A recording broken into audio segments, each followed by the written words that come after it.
Got No, it. that was quite interesting. You know, I think this whole album was quite heavy compared to Common Courtesy. So it was quite interesting to have a different feel. And of course, it's still a Day to Remember album, so there are still the softer parts with the poppier elements, with the punkier elements. But this was surprisingly heavy for being a Day to Remember. Yeah. Especially from this point in their life cycle. Do you know what I mean? Like, I feel like they're kind of transitioning more away from their earlier, heavier stuff to kind of more on the pop punk spectrum. Yeah, you're completely right. I think with this album, actually, they found their vibe again. You know, they found their like what they went back to, and this is something I really loved about the album. I personally think it was their best thing since Homesick, and I remember that for me, I remember listening to it, and I went to see them live, and they were just so similar to what they were like when it was around the Homesick vibe, and they had the metalcore aspects of it. And I think Bad Vibrations, for example, is such a great tune. It's heavy, it's so heavy, but it sets up the album so well. But then they do have other pop punk elements to it, and they do have that the balance between the two. And this is, for me, it became almost my favorite track. My favorite record, favorite album in the last I would say in the last 5-6 years, I would say. Yeah. So I was very, very impressed with it when it came out. Yeah, it's very good. If this had come out instead of What Separates Me From You, I think I would have probably stuck with A Day to Remember. Yeah. And kept listening to them for a longer time. I think with What Separates Me From You and Common Courtesy, I kind of fell out of love with them a little bit. Yeah. And I think listening to Bad Vibrations really brought it back. I have to say, I didn't listen to it when it came out. Again, probably partly because it wasn't really my style at the time, really what I was listening to. But also, because we're talking about a 2016 album here. So it's been a while, actually, since they released music, which is, quite interesting. But, yeah, looking at it now, I think it's a really good album. Yeah. So, with this in mind, this came out in 2016, right, this album. So it is actually a 5-year gap from the new album which we're about to talk about, You're Welcome. And there haven't been many singles released from A Day to Remember since then. I mean, they released Degenerates and they released Resentment as well, didn't they? And, these tracks, I really loved Resentment. Resentment as a track is awesome. I think it's absolutely awesome, and I love that style that they were going towards, that sort of electronic vibe with the metalcore chuggingness. Yeah, and the chorus is catchy as well. That's what I liked about it. Tell me, what are your expectations for this album? I really hope it's good, but I just don't.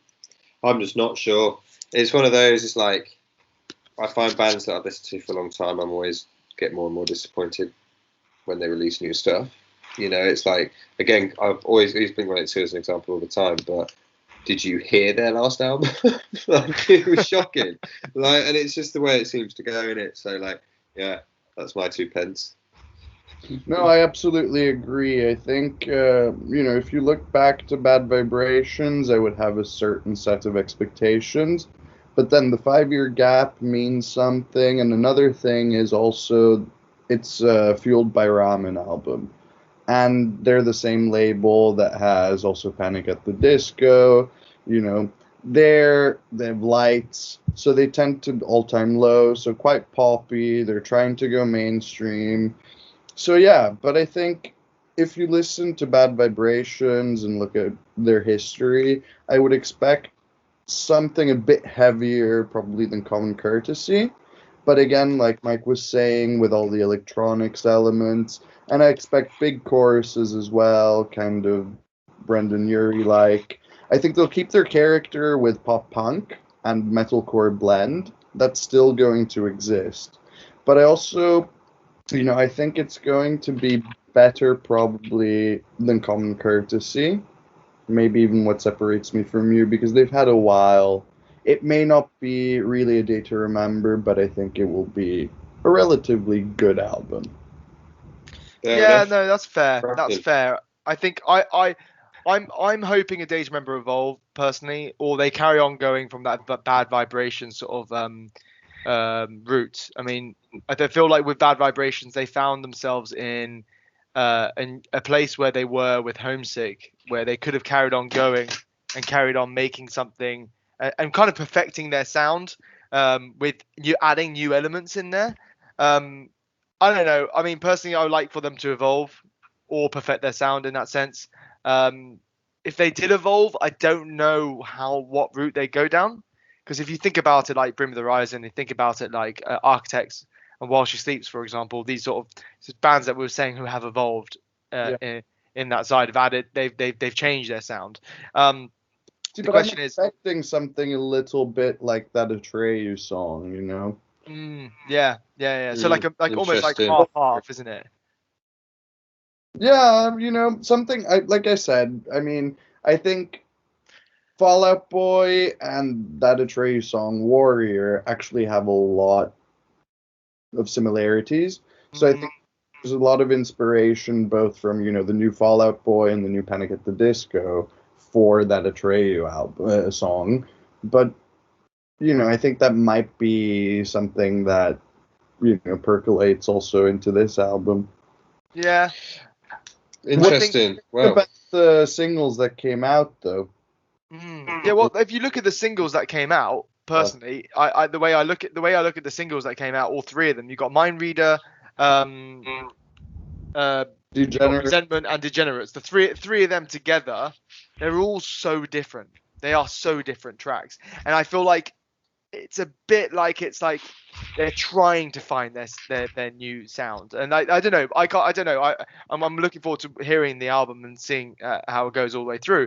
But realistically, with just listening to those three tracks, I'm not sure. Let's see. I mean, the judgment will be afterwards. there's only one way to find out. But also, you have to bear in mind that singles, I would presume, generally are supposed to be the best songs in the album, or at least the ones that are going to make the most inroads. That said, since they included, I think, is it Degenerates that came out even in 2019, or is it Resentment? Yes. And same with Resentment as well. Yeah, so you know, they've been out for a while, so it almost seems like they were writing music, kind of got sidetracked, and then just decided to add it into the album afterwards. You know, almost like if you look at Bring Me the Horizon with Parasite Eve, that it came out earlier, and then they made an album and just put it in there, right? Yeah, I know what you mean. I'm not a fan of that personally, only because I feel like it seems lazy, doesn't it? It seems like, well, you know the songs were popular, so put them into the album and you think they'll sell more, kind of thing. But realistically, I don't think that's the way albums should work. They need to flow. And I'm hoping with this album that they stick to a similar sort of flow all the way through. But Bad Vibrations did, and that's what I liked about that album. Homesick did. I mean, they have the same flow, you can listen to it from start to finish and you go, this is an entire album with all the tracks. They flow together and they sit nicely together. And I'm hoping they do. Right. It'll be interesting to see. I'm really excited to give it a go. Cool. Yeah, right. So guys, these are our thoughts pre-album. I wonder what you guys are thinking, and hopefully we've had some good insights for you. So let's listen. Let's go. We'll catch up in a bit.